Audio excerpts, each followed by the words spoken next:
BJP प्रदेश कार्यालय में समीक्षा बैठक 2 दिवसीय समीक्षा बैठक आज दूसरे दिन जिलाध्यक्षों और जिला प्रभारियों की बैठक हुई। चुनाव परिणाम को लेकर मंथन हुआ। बीजेपी के राष्ट्रीय संगठन महामंत्री बीएल संतोष मौजूद रहे।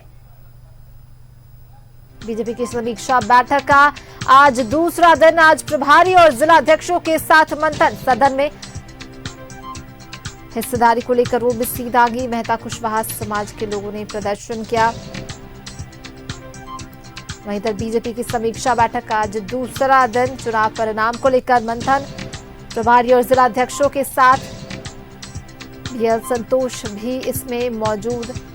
बीजेपी के राष्ट्रीय संगठन महामंत्री हैं बीएल संतोष।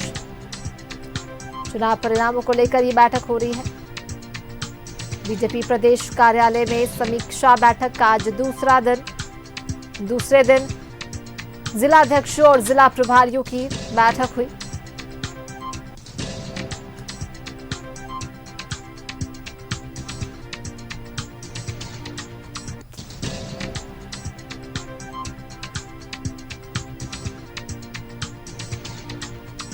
बीजेपी की समीक्षा बैठक का दूसरा दिन, आज प्रभारी और जिलाध्यक्षों के साथ मंथन। बीजेपी के राष्ट्रीय संगठन महामंत्री बीएल संतोष की अध्यक्षता में ये बैठक।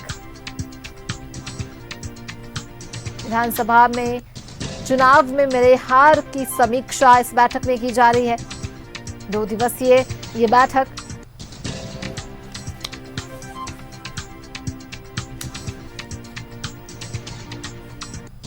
आज प्रभारी और जिलाध्यक्षों के साथ बीएल संतोष की मीटिंग। पहले दिन प्रत्याशियों ने मैया, जेएलकेएम और भीतरघात को हार की वजह बताई। प्रत्याशियों हारे और जीते हुए प्रत्याशियों के साथ कल बैठक हुई थी।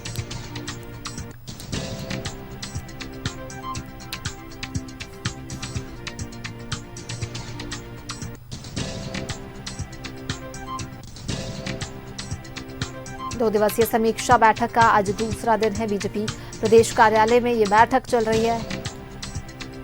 प्रभारी और जिलाध्यक्षों के साथ बीएल संतोष की ये बैठक।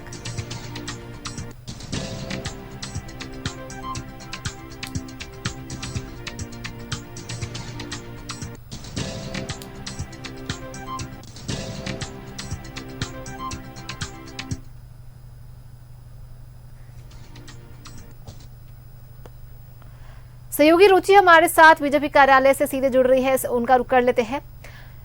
रुचि, आज दूसरा दिन है बीजेपी की समीक्षा बैठक का। आज समीक्षा चल रही है जहां प्रभारी और जिलाध्यक्षों के साथ बीएल संतोष की बैठक है और चुनाव में मिले हार पर मंथन चल रहा है। क्या कुछ अभी तक इस बैठक से निकलकर सामने आया?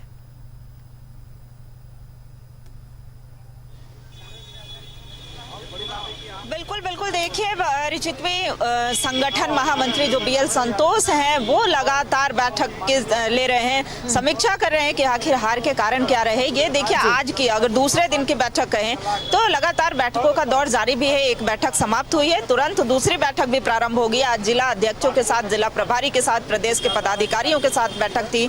अलग अलग मोर्चा के जो पदाधिकारी थे उनके साथ बैठक हुई। तो देखिए खंगालने का प्रयास ये कुल मिलाकर किया गया कि आखिर ये करारी शिकस्त का कारण क्या रहा, जो करारी हार मिली उसके क्या कारण रहे, आगामी दिनों में जो कार्य योजना है उस पर कैसे कार्य करना है। सांगठनिक बदलाव के भी संकेत हैं। हम अपने दर्शकों को ये भी बता दें कि एक नए सिरे से संगठन का जो खाका है वो तैयार होगा, चाहे वो मंडल अध्यक्ष की बात करें या संगठन के प्रभारियों की बात करें। बैठक में कुल मिलाकर क्या सामने आया? बैठक में आप भी उपस्थित हैं। बैठक बहुत अच्छे माहौल में हुआ और सभी बड़े नेता, हमारे राष्ट्रीय महामंत्री, संगठन महामंत्री, हमारे प्रभारी, सबको ही ने कार्यकर्ता के नाते हम लोग को बुक्सअप किया है, हम लोग को आगे बढ़ने के लिए कहा है। और जिस तरह से नई सरकार बनने के बाद कार्यकर्ताओं के ऊपर हमला हो रहा है, कार्यकर्ताओं के ऊपर जो जेएमएम के कार्यकर्ताओं द्वारा बार बार हमला किया जा रहा है, कार्यकर्ताओं का मनोबल बढ़ा है, प्रशासन द्वारा तड़पड़ित किया जा रहा है। तो इन सब बिंदुओं पर कार्यकर्ताओं ने अपनी बात को रखा और बहुत ही अच्छे माहौल में उन्होंने सबको समझाने का प्रयास किया और संघर्ष के लिए, सबसे बड़ा चीज़ था कि संघर्ष के लिए तैयार रहने के लिए कहा है।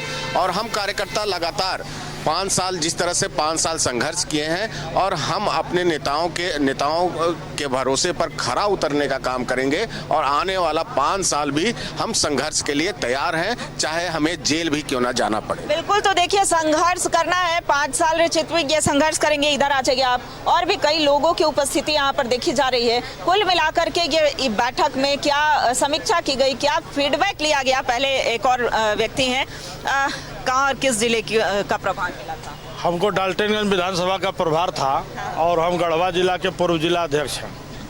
देखिए, समीक्षा बैठक पार्टी की परंपरा। आपको क्या लगता है कम शब्दों में ही कि क्या रही हार की वजह क्या रही? ओवर कॉन्फिडेंस था जी। चलिए, ये ओवर कॉन्फिडेंस बता रहे हैं, इनकी वजह चूंकि सभी से समीक्षा ली गई है, इनका कहना था कि ओवर कॉन्फिडेंस। आपसे जो फीडबैक लिया गया तो क्या रहा हार का मेन कारण? निश्चित रूप से कहीं हमारे में ही कुछ कमी थी और वर्तमान में जो सरकार थी उन्होंने जो खोखले वादे किए हैं। और कैसे कहेंगे खोखले वादे? इसलिए क्योंकि जिस तरह के उन्होंने वादे किए, पिछली बार भी इस तरह, अभी चुनाव के समय कुछ दिन पहले उन्होंने एक योजना लाया था, मैया योजना, और उसको उन्होंने अच्छा भुनाने का काम किया और चुनाव के दौरान ही उन्होंने खाता में भी पैसा भेजने का काम किया। तो निश्चित रूप से उसका भी लाभ उनको मिला है, परंतु हम लोग जहाँ कमी रही है आने वाले समय में उसको हम लोग बैठ के उन कमियों को दूर करने का प्रयास करेंगे। आप कहाँ से आए सर? सिमडेगा से, सिमडेगा के जिला अध्यक्ष हुए।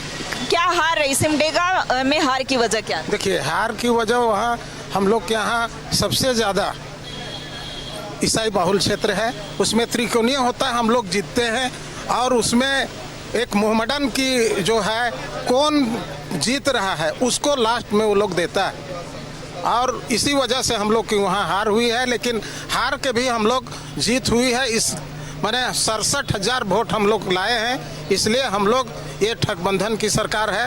ये ठगबंधन की सरकार आज जो मैया योजना चलाई है ये सक्सेस नहीं होगा। ये संतोष करना पड़ रहा है, अपने आप को समझाना पड़ रहा है कि हमारा वोट प्रतिशत बढ़ा है और हम अच्छी स्थिति में रहे हैं। तो ऐसे में अलग अलग जिले के जो जिला अध्यक्ष थे या जिला के प्रभारी थे या प्रदेश के पदाधिकारियों की बात करें या मोर्चा के पदाधिकारियों की बात करें, उनके साथ बैठक चल रही थी। कौन से जिले से? मैं बोकारो जिला से हूँ। क्या बोकारो जिला का बहुत ही खराब परफॉर्मेंस रहा? क्या कारण क्या रहे? कारण कहना ये है मुझे कि जो बोकारो जिला के जो 4.5 विधानसभा हैं, बोकारो जिला के जो 4.5 विधानसभा हैं, कहीं न कहीं इंडिया गठबंधन जो है, जो डपोर संघ की जो नीति अपनाकर राज्य में लाई है, उसी को भंजाने का काम जो भी रहा सर, जनता ने विश्वास किया। चलिए, ये बोकारो लोग देख सकते हैं कि अभी भी उनका कहना है कि मैया समान योजना, ओवर कॉन्फिडेंस, ये तमाम वजह रही जहां, और उनकी ही कहीं ना कहीं उनके एंड से ही चूक रही और कमी रही, जिसकी वजह से ये हार हुई है। समीक्षा अभी भी जारी है, क्या कुछ और कारण जो है वो निकल कर सामने आते देखने वाली बात होगी। बहुत बहुत धन्यवाद आपका इन तमाम जानकारियों के लिए।